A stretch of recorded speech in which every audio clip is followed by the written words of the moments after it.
ওকে, next স্টেপে যাওয়া যাক। এখন আপনাকে আমি দেখাবো ক্যাটাগরি ম্যানেজমেন্ট, ঠিক আছে? আপনি যদি কোনো নির্দিষ্ট প্রোডাক্টের কোনো ক্যাটাগরি ম্যানেজ করতে চান বা এই প্রোডাক্টটা কোনো ক্যাটাগরির আন্ডারে রাখতে চান, সেটা কিভাবে রাখবেন? দেখেন, যখন আপনি ফার্স্টে কোনো ক্যাটাগরি মানে ডিফল্ট প্রোডাক্ট অ্যাড করবেন, ওইটার কিন্তু ডিফল্ট কোনো ক্যাটাগরি সেট থাকবে না, নো ক্যাটাগরি থাকবে, ঠিক আছে? এন এ থাকবে। আর দেখেন মেন ক্যাটাগরি আনক্যাটাগরাইজ, মানে আনক্যাটাগরাইজ থাকবে এই প্রোডাক্টটা। বাট আপনি যদি এই প্রোডাক্টটা কোনো না কোনো ক্যাটাগরির মধ্যে দিতে চান, তখন কি করবেন? একদম উপরে দেখেন যে মেইন ক্যাটাগরি নামে একটা অপশন আছে, আর তার নিচে আছে আপডেট প্রোডাক্ট ক্যাটাগরি। এইখানে যখন আপনি ক্লিক করবেন, আপনি যতগুলো ক্যাটাগরি আগে থেকে বানিয়ে রাখবেন সেগুলো লিস্ট এখানে পেয়ে যাবেন। আর ক্যাটাগরি কিভাবে বানাবেন, এটা আলাদা আরেকটা প্যানেল আছে, ওইখান থেকে ক্যাটাগরি বানাইতে হয়, ওইটা আমি পরে আপনাকে দেখাবো, ঠিক আছে? বা ওইটা সিম্পল একটা জিনিস, আপনি পারবেন, আপাতত দেখাচ্ছি না যেহেতু এটা এই প্রোডাক্ট ম্যানেজারের পার্ট না। সো ক্যাটাগরি বানিয়ে রাখলে এখানে চলে আসবে। সো এইখান থেকে আপনি কোন প্রোডাক্ট, এটা কোন ক্যাটাগরির প্রোডাক্ট, ওইখানে জাস্ট ধরে দিবেন, তাহলে হয়ে যাবে। তার আগে আপনাকে আরেকটা জিনিস একটু দেখে নেই, তাহলে একটু ভালো বুঝবেন। আমি এটার ফ্রন্ট প্যানেলে আসলাম, এই সাইটের আসার পর এইখান থেকে আমি যদি এই ক্যাটাগরিতে যাই, অল ক্যাটাগরিতে যদি যাই, এইখানে দেখেন আপনি যতগুলো ক্যাটাগরি বানিয়ে রাখবেন সবগুলা ক্যাটাগরি কিন্তু এখানে পেয়ে যাবেন। এইখানে একটা দেখেন, একটা ক্যাটাগরি আছে ওয়াচ টু নামে, দেখেন এটার মধ্যে 0 দেখাচ্ছে, এটার মধ্যে কোনো প্রোডাক্ট অ্যাসাইন করা হয় না এই ক্যাটাগরির আন্ডারে। এই দেখুন, এই জন্য এখানে 0 দেখাচ্ছে। আচ্ছা, এটার মধ্যে যদি ক্লিক করা হয় তাহলে দেখেন কি হয়, এই প্রোডাক্ট ওয়াচ 0, কোনো নো প্রোডাক্ট ফাউন্ড দেখাচ্ছে এই প্রোডাক্টের ল্যান্ডিং পেজে যখন আসলেন। আরেকটা জিনিস, প্রত্যেকটা ক্যাটাগরির কিন্তু অটোমেটিক একটা ল্যান্ডিং পেজ ক্রিয়েট হয় প্রোডাক্টের মতো, ঠিক আছে? আর এই ল্যান্ডিং পেজ আসলে এই ক্যাটাগরির মধ্যে যত প্রোডাক্ট আপনি দিয়ে রাখবেন সবগুলো কিন্তু কাস্টমার এখানে দেখতে পারবে। সো এই জন্য আপনার ক্যাটাগরি ম্যানেজ করা উচিত অনেক সময়, বা দরকার হয় যদি আপনি অনেক বড় প্রোডাক্ট, বেশি পরিমাণ প্রোডাক্ট নিয়ে কাজ করেন। আর 2-3টা প্রোডাক্ট বা 10-12টা প্রোডাক্ট নিয়ে কাজ করলে তার এতটা ইম্পর্টেন্ট না ক্যাটাগরি, বাট বেশি প্রোডাক্ট নিয়ে কাজ করলে ক্যাটাগরি কিন্তু অনেক ইম্পর্টেন্ট একটা বিষয়। আচ্ছা, যাই হোক, তো এখন দেখেন এই আমরা ওই আমি কাইটা দিলাম, যাই হোক, আবার যেতে হবে। যাই হোক, এখন ধরেন এই প্রোডাক্টটা আপনি চাচ্ছেন যে ওয়াচের আন্ডারে যাতে থাকে, মানে ওয়াচে যখন কোনো কাস্টমার আপনার ভিজিট করবে ক্যাটাগরি, তখন যেন সে এই ঘড়িটা দেখতে পায়। সো এটার জন্য আপনি কি করবেন, এই যে আপডেট প্রোডাক্ট ক্যাটাগরি, এটার মধ্যে ক্লিক করবেন, মানে আপনার প্রোডাক্ট এডিট পেজে কন্ট্রোল প্যানেল থেকে প্রোডাক্ট ম্যানেজার থেকে এখান থেকে ধরেন আপনার কোন ক্যাটাগরির মধ্যে রাখতে চান ওইটা সিলেক্ট করবেন। ধরেন আমি ওয়াচ সিলেক্ট করলাম, আর ওয়াচ সিলেক্ট করার পরে আরেকটা জিনিস, এটার মধ্যে হচ্ছে 4 লেয়ারের ক্যাটাগরি আছে, অনেক অ্যাডভান্স ক্যাটাগরির ম্যানেজমেন্ট সিস্টেম আছে, যেমন হচ্ছে 4 লেয়ারের। আপনার ওয়াচের মধ্যে আরও কিছু থাকলে এইরকমভাবেও আপনি ফিল্টার মানে লিস্ট করতে পারবেন। যেমন ভয়েস ফ্যাশনের আন্ডারে ওয়াচের আন্ডারে হচ্ছে ফরেন ওয়াচ, দেশি ওয়াচ, এরকম মানে এক্সাম্পল দিলাম, যে কোনো কিছু এরকম 3-4টা লেয়ার বানাইতে পারবেন আপনি আপনার প্রোডাক্ট ক্যাটাগরি, ঠিক আছে? ওই রকম বানাইলে ওইভাবে ধরেন ফার্স্টে আপনি সিলেক্ট করতেন কি ভয়েস শপিং। আচ্ছা, আমি অন্য একটা দিয়ে দেখাই। আচ্ছা, আগে এটা করি, তারপর আমি দেখাই। বাট আপনি চেষ্টা করবেন সবসময় প্রোডাক্ট ক্যাটাগরি সিম্পল রাখতে, যত কম লেয়ার বানানো যায় অত ভালো হয়, ঠিক আছে? আচ্ছা, তারপরে হচ্ছে গো নেক্সটে গেলাম। যদি কিছু না থাকে আপনাকে 4 লেয়ার পার করতে হবে, ঠিক আছে? ওই ক্ষেত্রে আপনি জাস্ট গো নেক্সটে দিয়ে দিবেন, কারণ 3টা পার হলো। তারপর হচ্ছে এর আন্ডারে কোনো সাব ক্যাটাগরি থাকলে ওইটা আসতো, সো নাই, জাস্ট গো নেক্সট দিবেন। 4 স্টেপ পার হওয়ার পরে আপনার কাছে কনফার্ম অ্যান্ড আপডেট চাইবে, ঠিক আছে?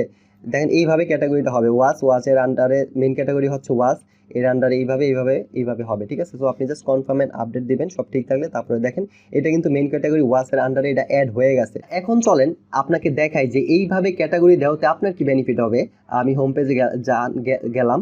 আচ্ছা, এখান থেকে যখন ক্যাটাগরিতে যাব, এর আগের বার যখন আমি এই ক্যাটাগরিতে এখানে আসছিলাম আপনাকে দেখালাম, তখন দেখেন ওয়াচ টুর আন্ডারে কিন্তু জাস্ট 0 আসছিল, এখন কিন্তু একটা 1 দেখাচ্ছে, তার মানে কি এটার আন্ডারে একটা প্রোডাক্ট অ্যাড হয়ে গেছে। এখন জাস্ট এইটাকে যদি আপনি ওপেন করেন, এটার এই ল্যান্ডিং পেজের থেকে ওয়াচের আন্ডারে দেখেন এই যেই প্রোডাক্টটা আছে এটা আপনি এখানে দেখতে পাচ্ছেন, ঠিক আছে? একটা প্রোডাক্ট মানে কাস্টমার আপনার এইভাবে দেখতে পারবে এই ওয়াচ ক্যাটাগরি। আপনি যদি জাস্ট এই লিঙ্কটা শেয়ার করে দেন, এই ওয়ারেলটা, এই ওয়াচ ক্যাটাগরির লিঙ্কটা যদি আপনি কাউকে শেয়ার করেন আপনার কাস্টমারে, এই ক্যাটাগরির আন্ডারে আপনি 20টা 30টা 100টা ওয়াচ যদি রেখে দেন, সে শুধু এই ওয়াচগুলাই দেখতে পারবে ডাইরেক্ট ঢুকে আপনার ওয়েবসাইটে, অথবা সে এইরকম ব্রাউজ করে ক্যাটাগরি থেকে আপনার এই ওয়াচগুলো দেখতে পারবে। এছাড়াও ক্যাটাগরিভাবে আপনি যদি কম্বাইন মানে কি বলে ক্যাটাগরি বান্ডেল করে রাখেন, ঠিক আছে? মানে এক এদের কি হ্যাঁ বান্ডেলই করে রাখেন, তাহলে অনেক সুবিধা আছে, ঠিক আছে? কাস্টমারের অনেক সুবিধা হবে আপনার প্রোডাক্টগুলো খুঁজে বের করতে, বা ঠিক আছে? যাই হোক, তো তারপরে চলেন এইটা একটা জিনিস গেল, এটা আমি একটু আচ্ছা আরেকটা জিনিস দেখাই। এখন দেখেন আরেকটা জিনিস যেটা দেখাইতে চেয়েছিলাম, মাল্টি ক্যাটাগরির বিষয় একটু ক্লিয়ার করে দিই। আমি এখান থেকে সিলেক্ট করলাম ধরেন হোম অ্যান্ড ডেকোর, ঠিক আছে, ডেকোরেশন। আচ্ছা, এটা সিলেক্ট করার পরে এখন দেখেন এই হোম অ্যান্ড ডেকোরেশনের আন্ডারে কিন্তু আরও সাব ক্যাটাগরি আছে, এই জন্য এইগুলো শো হচ্ছে। সো আপনি এইভাবে আপনি যদি মাল্টি সাব ক্যাটাগরি বানান কোনো ক্যাটাগরি, সো এইভাবে তখন শো করবে। তখন ওইখান থেকে আরেকটা সিলেক্ট করবেন, ধরেন এটা কি বেডিং অ্যান্ড ডেকোরেটর, এটা দিলাম। বেডিং অ্যান্ড ডেকোরেটর দেওয়ার পরে এইটার আন্ডারে কোনো সাব ক্যাটাগরি, হ্যাঁ বেডিং অ্যান্ড ডেকোরের আন্ডারেও আরও সাব ক্যাটাগরি আছে, ঠিক আছে, এই জন্য এইগুলো এখানে শো হচ্ছে। দেন সাইড পিলো কভার এটা সিলেক্ট করলাম, তাহলে এটার আন্ডারে কোনো সাব ক্যাটাগরি নাই, এই জন্য আবার গো নেক্সট। সো কোনো সাব ক্যাটাগরি যদি না থাকে আপনার, তখন জাস্ট গো নেক্সটে দিয়ে যাবেন, গিয়ে জাস্ট কনফার্মে অ্যাড দিবেন। এখন দেখেন এটা কিসের মধ্যে গেছে, হোম ডেকোর বেডিং, তারপরে হচ্ছে পিলো কভার, এইভাবে এই ক্যাটাগরিটা সেট হয়ে গেছে। আপনার এই প্রোডাক্টটা হোম অ্যান্ড ডেকোরের আন্ডারেও আছে, বেডিংয়ের আন্ডারেও আছে, পিলো কভারের আন্ডারেও আছে, যেহেতু এটা একই মাল্টিলেয়ারের ক্যাটাগরি। যাই হোক, এখন চলেন এইবার দেখেন, এইবার যদি আপনি ওয়াচের মধ্যে যান, ওয়াচ পেজটা যদি রিলোড দিই, তাহলে দেখেন আবার 0 হয়ে গেছে। এটা কিন্তু আর এখন এই প্রোডাক্টের মধ্যে নাই, মানে এই ক্যাটাগরির মধ্যে নাই, এটা এখন আছে হোম অ্যান্ড ডেকোরেশনের আন্ডারে গেছে। এখন চলেন আমরা ওইটার মধ্যে যাই দেখি এই প্রোডাক্টটা পাই নাকি। ঠিক আছে, আমরা এখান থেকে অল ক্যাটাগরিতে যাই, হোম অ্যান্ড ডেকোর কই খুঁজতে হবে। এই যে হোম অ্যান্ড ডেকোরেশন, এটার মধ্যে দেখেন 427টা প্রোডাক্ট আছে, 427টা প্রোডাক্ট। সো এই দেখেন শেষের প্রোডাক্ট একদম উপরে আইছে, এই যে প্রোডাক্টটা কিন্তু হোম অ্যান্ড ডেকোরেটের মধ্যে আয় পড়ছে ওয়াচটা, যদিও এটা এই হোম অ্যান্ড ডেকোরেট পড়েন, এটা অন্য প্রোডাক্ট ওয়াচ বা লাইফস্টাইল টাইপের প্রোডাক্ট। সো জাস্ট আমি দেখানোর জন্য আপনাকে এখানে দেখাইলাম। সো এটা কিন্তু এখানে এলে এখান থেকে আপনার এটা ওপেন হচ্ছে, ঠিক আছে, দেখা যাচ্ছে। তারপরে ধরেন এটা আরও কিন্তু অন্য ক্যাটাগরির আন্ডারেও আছে, সেটা হচ্ছে মেইন ক্যাটাগরিতে যদি যাই, দেখি কোন ক্যাটাগরি আন্ডার আছে। Home and decor bedding decor, এটার আন্ডারেও আপনি পাবেন। দেখি বেডিং ডেকোর কই আছে, এই যে বেডিং ডেকোর, এখানের মধ্যে 400টা আছে। সো বেডিং ডেকোরের আন্ডারে গেলেও কিন্তু এটা দেখা যাচ্ছে। তারপরে হচ্ছে আর কি আছে, তারপরে হচ্ছে পিলো কভারের মধ্যে যদি কেউ যায় তাও কিন্তু এটা দেখতে পারবে। মেইন ক্যাটাগরির মেইন ক্যাটাগরির প্রোডাক্ট হলে ওর আন্ডারে যতগুলো সাব ক্যাটাগরি আছে সবগুলোতেই কিন্তু এই প্রোডাক্টটা দেখা যাবে। পিলো কভার 3টে আছে, 3টার মধ্যে গেলে দেখেন এই প্রোডাক্টটা আছে, বুঝতে পারছেন। সো একটা প্রোডাক্ট এই মেইন প্রোডাক্টের মেইন ক্যাটাগরি যতগুলো সাব ক্যাটাগরি আছে সবগুলোতেই দেখা যাবে। আরেকটা জিনিস, আমি যে মাল্টি প্রোডাক্ট ক্যাটাগরির কথা বলছিলাম, একটা প্রোডাক্ট মাল্টি প্রোডাক্ট ক্যাটাগরিতে শো হবে, এটা কিন্তু ওইটা না, ওইটা আরও অ্যাডভান্স ফিচার, ওইটা আমি পরে দেখাবো। এটা জাস্ট নর্মাল মাল্টি ক্যাটাগরিতে শো হচ্ছে, ওইটা হচ্ছে রিলেটেড ক্যাটাগরি ছাড়া যে কোনো ক্যাটাগরিতে আপনি পাঠাইতে পারবেন, এই ক্যাটাগরিতে তো থাকবেই, ঠিক আছে, ওইটা আমি পরে দেখাচ্ছি।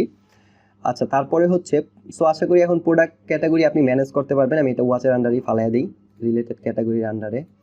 ওকে, জাস্ট কনফার্ম দিলাম। সো এইভাবে এটা অ্যাড হয়ে গেল। এখন এটার মধ্যে আর এটার থেকে সরে গেছে এই প্রোডাক্টটা এখন ওয়াচের মধ্যে আবার গেলে দেখা যাবে, অল ক্যাটাগরিজ ওয়াচ। ওকে, সো ওয়াচের আন্ডারে এই প্রোডাক্টটা কিন্তু আবার চলে আসছে। আচ্ছা, যাই হোক, ক্যাটাগরি আশা করি এখন বুঝতে পারছেন, এটা নিয়ে আর কোনো সমস্যা হবে না। আপনার যদি মাল্টি ক্যাটাগরি থাকে, অনেক প্রোডাক্ট থাকে, আপনি ক্যাটাগরিগুলো খুব সুন্দরভাবে ম্যানেজ করতে পারবেন আশা করি।